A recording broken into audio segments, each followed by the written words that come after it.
Hi, welcome to Left Foot Media. My name is Brendan Malone, and today I have a very, very special guest with me, someone who you, my subscribers, pointed me to a couple of weeks ago and said, you need to go and check out what this guy's doing. I went and looked at his YouTube channel and I realized pretty quickly this guy is doing some of the most important work on God's green earth. He is re-editing for us, the fan base, a new version of The Last Jedi. His name is Ivan Ortega.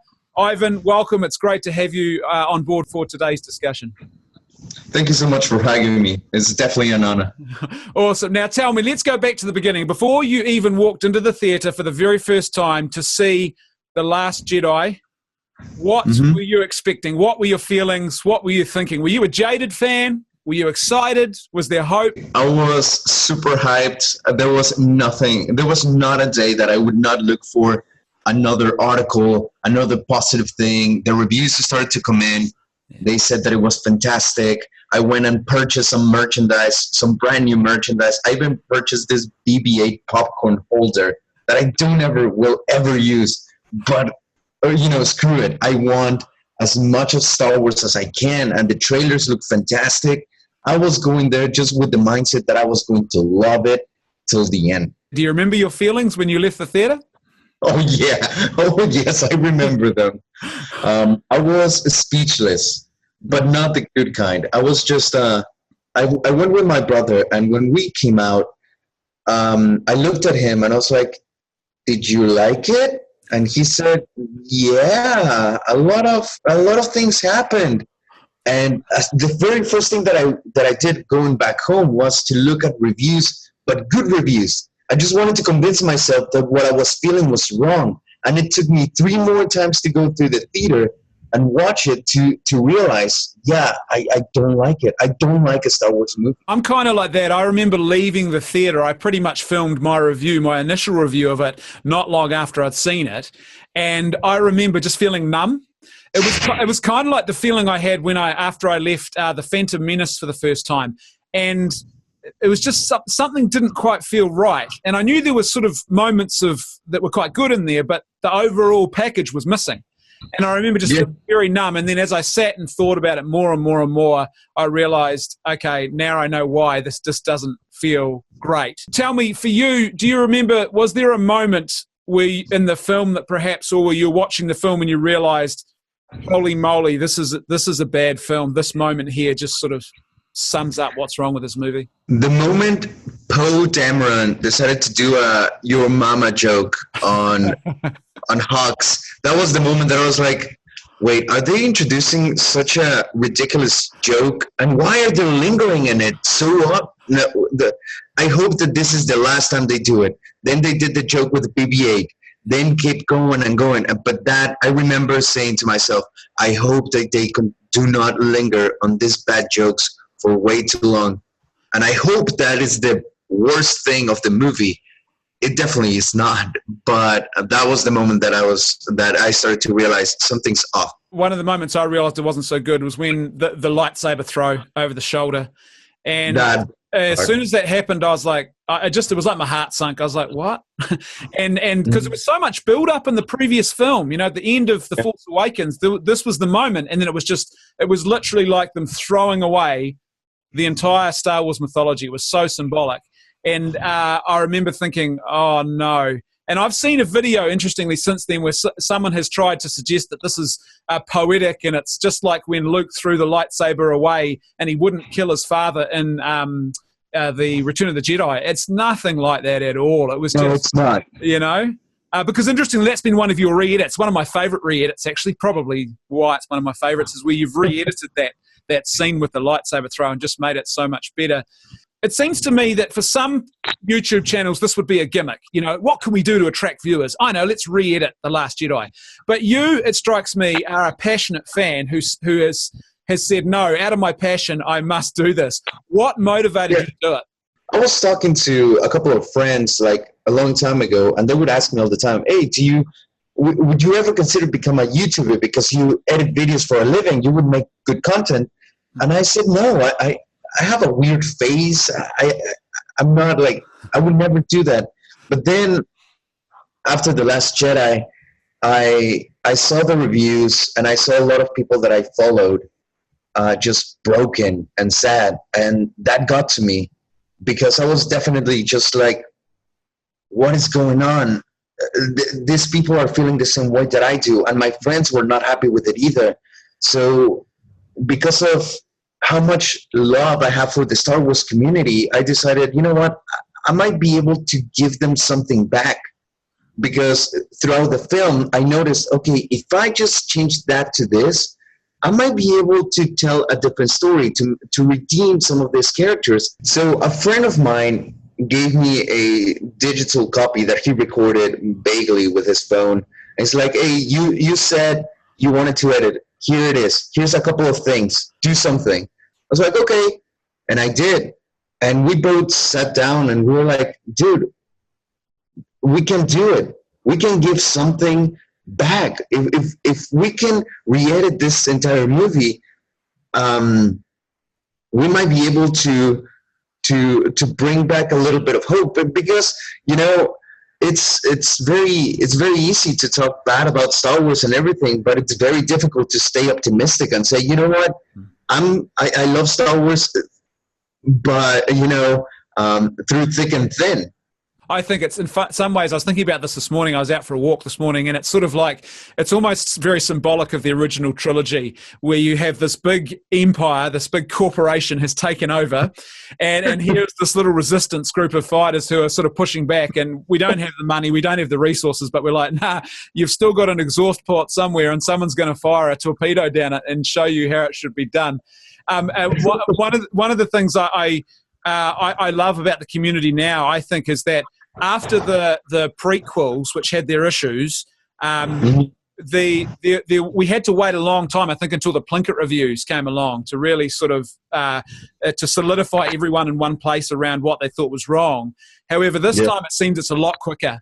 And in some ways, I think what you're doing is almost like what the Plinkett reviews did for the prequels. It will sort of, I suspect for a lot of people, it'll be that sort of thing they lionize around and they say, yeah, imagine what could have been. And I think that's what it is, because I think, you know, us, the fans, and I've always said this, Disney may own the rights to Star Wars, but it's us who make Star Wars. We keep the franchise alive. We keep it, you know, we keep the fire burning by telling the stories, by remembering the legacy, by respecting the legacy. We make it. And I think, you know, these big corporations have taken for granted that we're just going to give our money because it has the logo on it. But we don't need them. You know, they need us. We pay their bills anyway. With your re-edit, I've been dying to know this. Do you have a story outline that you are editing to, or are you editing as you go and then trying to keep some of the main beats? What are you editing? What's the template you're working with? I'm doing the opposite thing that Rian Johnson did. Yeah. I actually wrote a story. I paid attention to it. I focused on my characters and I said, okay, what do I want to say? What do I want to tell? Where do I want this to go?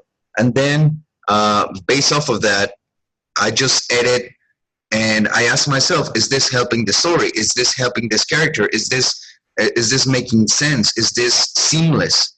And if it doesn't help, then, you know, it doesn't. But if it does, I continue. But yeah, I had to go about 3 weeks. I watched The Last Jedi about 30 times, and I just wrote a lot of notes, and I made sure, okay, what story can I tell with the footage that I have? You're working really under probably the worst situation. You don't have source material. You don't have the daily rushes to work with. You have got the final product, and that's it. And whatever else you can scrimp and scrape to get in, to put in there to fix things, that's it. And so, you know, not even raw files. You've got to work with the soundtrack as it is, and all those kind of things. Yeah. And so it's quite amazing. But it's really heartening to hear that focus on progressing the story and character development, you know, as the primary focus for what you're doing. You know, that's something that the Last Jedi actually lacked quite a bit, which is character development. So I wanted to focus, whenever I edited, I wanted to focus on building every single character. And I've gotten comments, why don't you just take Rose out of the way? Why don't you just take Holdo? And it's not about taking things that I don't like and have the story suffer for it. It's about taking unnecessary things out, but bringing necessary things in, and sometimes that I don't like Rose or Holdo at all, but I need to have them in order to continue with the story and make it a good one, make it relatable, and in a way make them relatable as well, because I don't want my edit of this movie to have the flaws that the original has. Yeah, and I guess that's where the fans who are on your side of the equation have got to realize you're not rewriting something from scratch. You are taking the existing building blocks and moving them around the chessboard because that's the constraint that's on you. So it's a bit different when you're editing. It's not, you're not writing. You've got to work with what you got to make it as best as you can. Tell me, is there a single biggest glaring flaw in The Last Jedi for you? Inconsistency throughout characters, throughout story, and a lot of plot holes, and pacing issues as well. But inconsistency is the main point. They definitely did not give the care or thought into how can we make this consistent with what came previous and what is going to come forward. They just kind of wrap their own minds into, we're going to make something new and we're going to break the mold just for the sake of breaking the mold. They didn't stop to say, okay, if we're going to break the mold, is this going to help the story? Is this going to help the legacy? They just wanted to break the mold to be innovative in a way, but they didn't stop to say, okay, is this a good idea?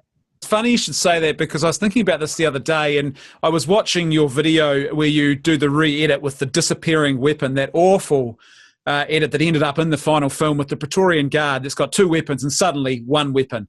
And to me, that simple little moment is symptomatic of this new trilogy and how Disney has handled things. There's not enough. There's not enough care has been taken. They haven't had one consistent director across the trilogy. They've built up ideas and then just completely destroyed them. The music doesn't seem anywhere near the grandeur of previous Star Wars films. It's just like the care is missing. It's like they've received this amazing property that really was a gift to Disney because of the potential, and they have just tried to exploit it and milk as much cash out of it as they can without any concern for how they do that. I absolutely agree. Being a film editor in the industry, you get to see how a movie should be done, and a lot of times how a movie should not be done. And then when you have such a big corporation do this rookie mistakes, like it's film 101, guys. Like, what are you doing? Yeah, see, I think about how they could have structured it, and to me it seems like this was a perfect opportunity to have something that was always talked about amongst the Star Wars community, was this idea of effectively three trilogies, a trilogy of trilogies, so 9 films in total that are like an anthology of 3 different trilogies. And the first trilogy focuses on Anakin. The second trilogy is the crossover, focusing on Luke and Anakin. And then the third trilogy, this new one, could have focused on the character arc of Luke closing. And then that would have been a nice, neat way to see out the old, bring in the new, and give us something really memorable. But it just seems that opportunity was totally squandered, or like no one even thought that could be a possibility. Like from the get-go, they thought, nah, we'll just do what we want to do. Exactly. And that's the problem. They didn't stop to think, okay, what do we want to say? What story do we want to tell? They just focus on what can we sell out of this. Now, tell me, as a film editor, music is absolutely essential to building a scene. It's absolutely essential to giving gravitas to a film, whether you use lots of it or a little amount of it. It can really add to the story or detract from it. It seems to me that in this new trilogy that the music is it just does not feel like the greatness of previous Star Wars films. I absolutely agree. And, and a lot of my edits, as you've seen, I use a lot of old music, and I rearrange the music quite a bit to give emphasis on the emotion, to give conflict to a character, to embellish a scene, to make it a more whole. And, there's a lot of times that people say, dude, this is what makes the scene. And yes, music, stays with you. It carries your soul in a way. It's a dance between the images and the music that together make the film. And it's so sad that in this new trilogies, if I asked you, hey, can you hum Rey's theme or Finn's theme or Kylo Ren's theme or the First Order theme? It's so generic and it's not memorable at all. It's interesting, because when you look at Rogue One, the Hope Suite and the Jyn Erso theme is actually it feels like a Star Wars-ish theme. It's so bizarre, but this trilogy, it's just like, you really get the sense that, like, and I can't blame him for this, John Williams is nearing the end of his life, and perhaps he's tired, he's done a lot of work, and it's maybe they should have thought about this from the very beginning. We need to bring in a fresh composer and find ways to really, but surely at some point someone in the creative team should have said, hey, this needs to go up another level somehow, because these themes just don't feel memorable, 100%. Tell me, how do you think that the Disney reaction, because it seems to me the Disney reaction, and when I say the Disney reaction, I guess Kathleen Kennedy and co, some of their the sites that really shill for them, Ryan Johnson, they just seem to have doubled down, and they're still trying to insist that this is just one of the greatest Star Wars moments ever. And to me, it seems like the exact wrong PR tactic. I don't understand that. I think it comes to the point that they said something at the beginning, like, we're going to make this this new trilogy and everything, and then the fans said, no, it's not good. But then they said, no, it is. But as time has gone by, we've proven them that they are wrong. But now the stakes are so high that if they admit that they're wrong, it's going to cause probably some sort of backlash or something. Or they might be seen as hypocritical. It's just a political game at this point, and it's a game of ego from their end to not admit, their own faults. So I think that they just keep hammering this information. So maybe one day the fans will be like, okay, yeah, you said it enough. It's so much in my brain. Yes, you're right. Okay. I have this hopeful theory that a lot of the technical guys who are working on the inside and the really old school guys who perhaps have been around since the very beginning are quietly unhappy, and it's sort of being driven from the top, and they know, even if they're not allowed to speak out about it because of their livelihoods, that they know and they're not happy either, and that maybe one day it'll all just come to a head and the issue will get sorted. But you're right, it seems like now it's become compounding mistakes or a compounding, they just want to keep insisting that they're right regardless of what's going on, Absolutely, I agree. One of your videos that I really liked was you talked about the fact that you are an immigrant yourself to America. Here are these characters. This is sort of almost, what's the term, forced diversity that's going on in this new trilogy. And for you, it's like, just stop it. Give me good characters. Don't tick a whole lot of boxes. Can you just talk about why that's important to you? Well, you see, this is a thing. I actually feel insulted every time this big companies say, "Oh, we have a Mexican, a Hispanic in an important role or anything," because if you're not going to hire the best man for the job or the best woman or whatever, if you're not going to hire the best person for the job and you're just going to hire a Hispanic just to please me, first off, you're telling me that I'm dumb enough that I'm not going to criticize that character because I feel somewhat connected to it. And second, you're parading a Hispanic person as a circus animal because you're saying, "Oh, look what I have! I have Hispanic. I have a Hispanic in my movie. You should come and see it." Like, dude, I'm not a freaking circus animal. So start having respect and make characters that just so happen to be Hispanic. But if they were something else, it would still work because they're amazing characters. Yeah, it's funny. It seems to me almost like, because they're trying to sell it as this, this is social justice in action, but it's actually not. It's purely money-making. They are literally thinking, okay, if we have a Hispanic character, if we have an Asian character, they tick these boxes, we can appeal to those different markets, it seems. It doesn't seem like it's altruistic at all. No, it's not. It's hypocritical. And I think it's even racist. Do you expect that there's going to be resistance from Disney at some point? Honestly, I never thought I was even going to pass the 100 subscribers mark. I thought that this was going to be just a little thing. Some people would watch it and say, "Oh, I like it." So I never expected to even become a known thing, but now it is, and it's fantastic. I love it. So maybe if Disney finds out, they might try to. But I know the film industry, and what I'm teaching right now is teaching how to edit. I'm teaching. All of my videos are on the education tab, and there's really nothing to it. I'm educating people, and I'm giving my perspective in all of this. So even if Disney tried to push back, they're going to have a very hard time, because they forget that the fandom is so large that these creators have support of them, and at the end, sometimes Disney ends up losing. I think that's the key, isn't it? That the fan base for Star Wars is so large and so passionate that it would be, I think, a huge mistake on their part to try and shut it down, because it really would solidify this contempt amongst the fan base, I think, for them. I think it's very clever the way you've gone about it as an educational tool. I'm helping you to see what could be done with some good editing, It's film 101 for Ryan Gentleman.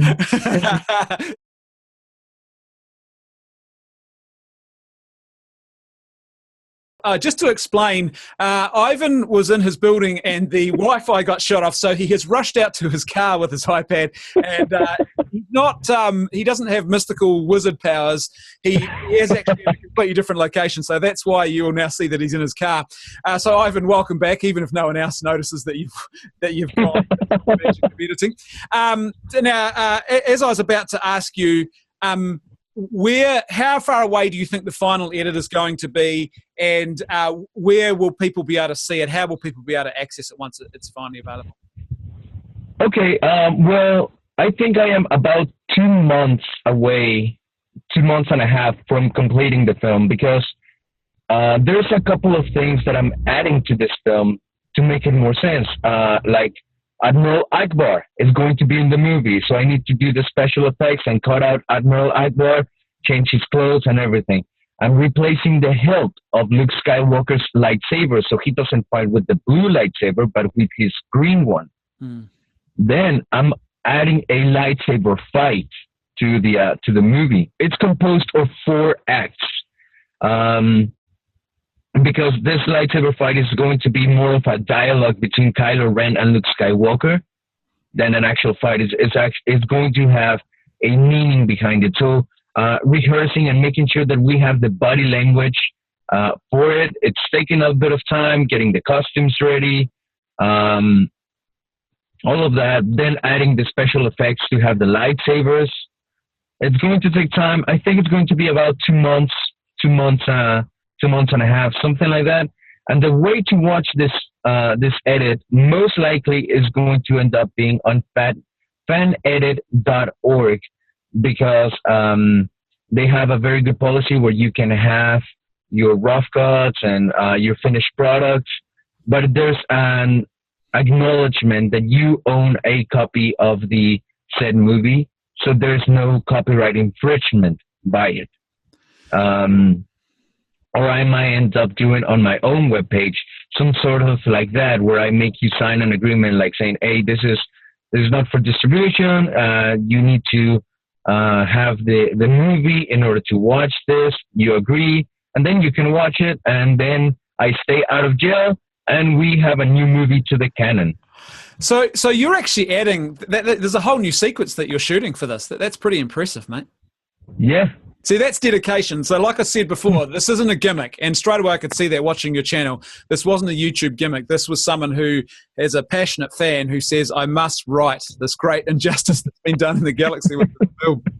And I salute you for doing that too, by the way. Thank you. Now, just to finish things up, because The Last Jedi, it leaves a pretty sour taste in the mouth.